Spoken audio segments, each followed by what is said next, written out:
হীরের কুচি বসানো সোনার আংটিটা অনিমার অনামিকায় পরিয়ে দিয়ে গর্বমিশ্রিত হাসি হাসল অনিমেষ।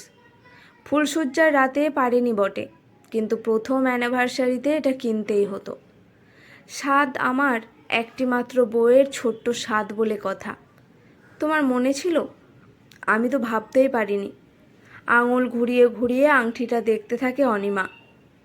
দেখে দেখে যেন আর স্বাদ মেটে না। মধ্যবিত্ত ঘরের সাধারণ মেয়ে সে, ভাবেনি কোনো দিন হীরের আংটি পরার স্বপ্ন পূরণ হবে। অনিমেষকে জড়িয়ে ধরে গদগদ কণ্ঠে বলে ওঠে, আজ যেন নিজেকে কেমন রানী বলে মনে হচ্ছে গো। তোমার রানী? হ্যাঁ, আমারই তো রানী। আবেগে অনিমেষ বউকে বুকে জড়িয়ে ধরে। অনিমা ছোট্ট পাখির মতো বরের বুকে মুখ লোকায়। আবেগে ভেসে যায় দুটি প্রাণ। বন্ধ দরজার আড়াল থেকে কথাগুলো শুনে মুখ বেঁকান সরলা দেবী। ওই তো ঘুঁটে কুড়ুনির মতো চেহারা, তার আবার রাজরানী হওয়ার শখ। এজন্যই আজকাল খোকার হাতে পয়সা থাকে না। বউয়ের শখ আবদার পূরণ করতে গিয়ে মাসের শেষে পকেটে টান পড়ে। মধ্যবিত্ত ঘরের অতি সাধারণ একটা মেয়ে, খাবে পরবে ঘরের কাজকর্ম করবে, হয়ে গেল। তার আবার আঙুলে হীরের আংটি পরে ঘুরে বেড়ানোর শখ। বলে হারি যায় শখ দেখে। তা এত যখন শখ, নিজের বাবাকে গিয়ে কিনে দিতে বল না। তা তো বলবেন না মহারানী। ট্যাগখালির জমিদার, সব খালি বরের পয়সায় ফুটানি করার শখ। তারও তো কত শখ ছিল, কলকাতায় নামি দোকান থেকে একটা জমকালো বালুচরি কেনার। কখনো খোকার বাবাকে মুখ ফুটে বলার সাহস হয়েছে? হয়নি।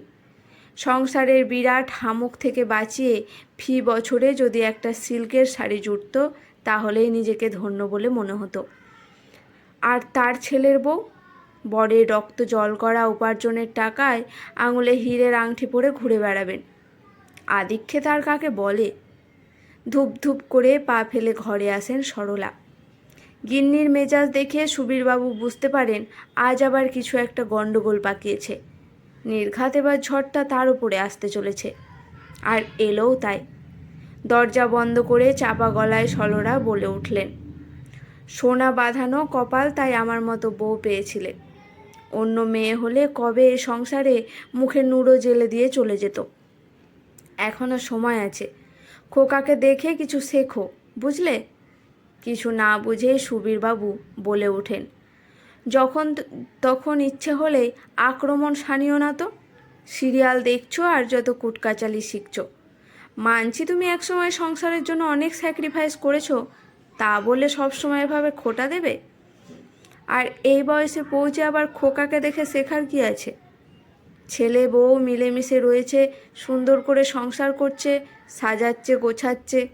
আমাদের বুড়ো বুড়ির জন্য এই যথেষ্ট। আজকাল চারিপাশে যা দেখি শুনি। মিলেমিশে থাকবে না কেন? বউকে যত্ন আত্তি করতে জানতে হয়। আর যাই হোক না হোক, খোকা তো তোমার মতো হৃদয়হীন হয়নি। আমি হৃদয়হীন বলতে মুখে বাঁধলো না কেন? কি এমন করেছো তোমার খোকা যে তুমি রাত্রিবেলা দরজা বন্ধ করতে না করতেই আমার ওপর দাঁত নখ বের করে ঝাঁপিয়ে পড়লে? যত্ত সব, বিরক্তির অ্যাক্সেস। অনেক রাত হয়েছে, নিজে ঘুমাও, আমাকেও শান্তিতে ঘুমাতে দাও। বেফালতু অভিযোগের ঝাঁপি খুলে বসো না, ভাল লাগে না। আজ ওদের প্রথম অ্যানিভার্সারি উপলক্ষে খোকা বৌমাকে উপহার হিসেবে হীরের আংটি দিয়েছে। বৌমার নাকি অনেক দিনের শখ আঙুলে হিরে পরে ঘুরবে। সুবীরের মাথা ঘুরে ওঠে, চোখ থেকে হারিয়ে যায় ঘুম। কি দিয়েছে খোকা?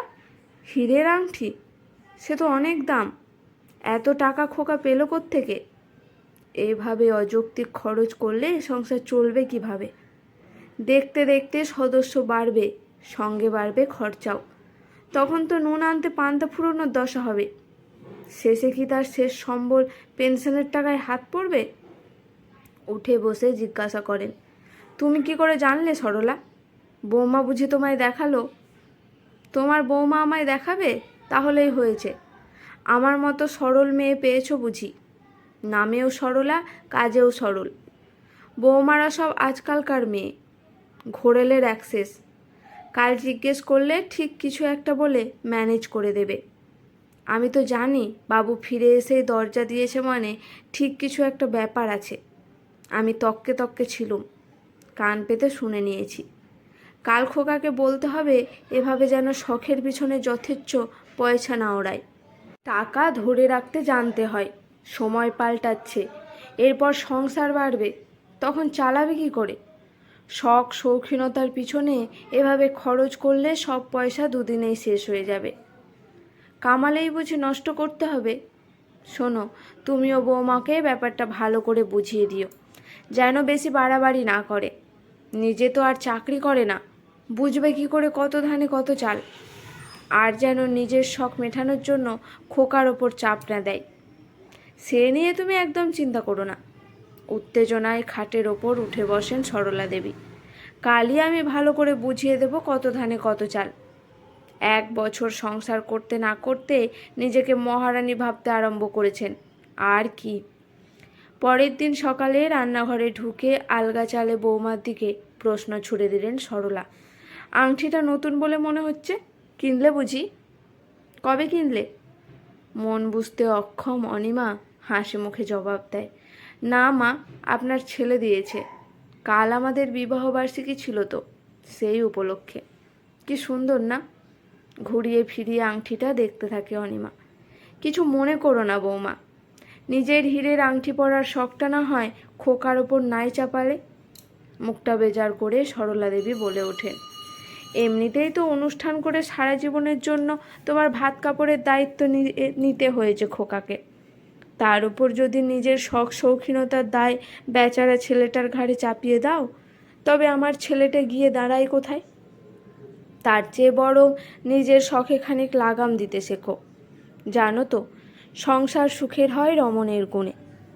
চোখ ভরা জল সামলে কোনো মতে ঘাড় নেড়ে অনিমা বলল, সিঙ্কের জলে বাসন ধুতে ধুতে মনে পড়ে যায় বিয়ের দিন সকালে 5 বছরের বড় বিবাহিত দিদির বলা অপ্তবাক্যটি। মানিয়ে নেওয়ার হাজার চেষ্টা করলেও শ্বশুরবাড়ি কোনোদিনও নিজের বাড়ি হয় না রে। আজকের গল্পটি এখানেই সমাপ্ত। ভালো লাগলে পাশে থাকবেন।